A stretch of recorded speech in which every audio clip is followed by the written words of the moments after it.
the right to cross. She was walking across the street, and a gentleman was looking down, changing the CD in his CD player. Didn't see her, hit her, didn't kill her instantly. The police officer told her mother, the whole time she kept saying, I want my mom, I want my mom. She did pass away. I have been blessed to get to know both Joel and his wife. They're amazing people. He uses 70% of his billable time going around the country, speaking to high school students, speaking to parents, speaking to anyone who will listen about distracted driving.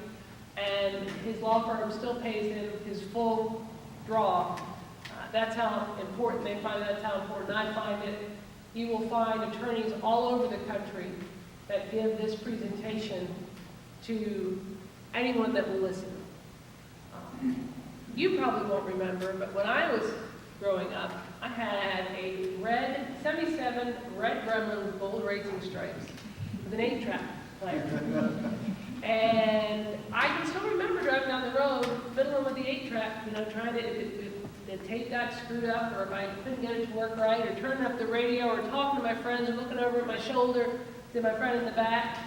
And what we don't realize is there are so many different levels and layers of distraction. And I'm going to talk about that tonight. So it's not just texting and driving. It's not just talking on the phone and driving, but what we have found through the science that Joel has done over the last several years, and not just Joel, but the National Safety Institute, the NTSB, this is well documented research, that phones, food, kids, music, all these things create distractions that take your mind off the road. And if your mind is off the road and you're driving 60 miles an hour for 1 second, you're going to travel the length of at least a football field before you're able to stop.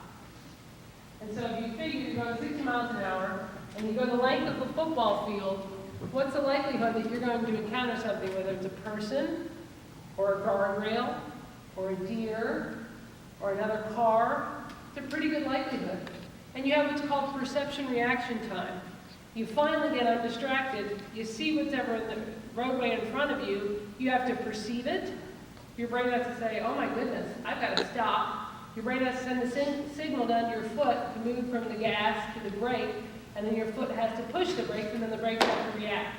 So that creates another 1.2 to 2.4 seconds. So we're adding more football fields, okay?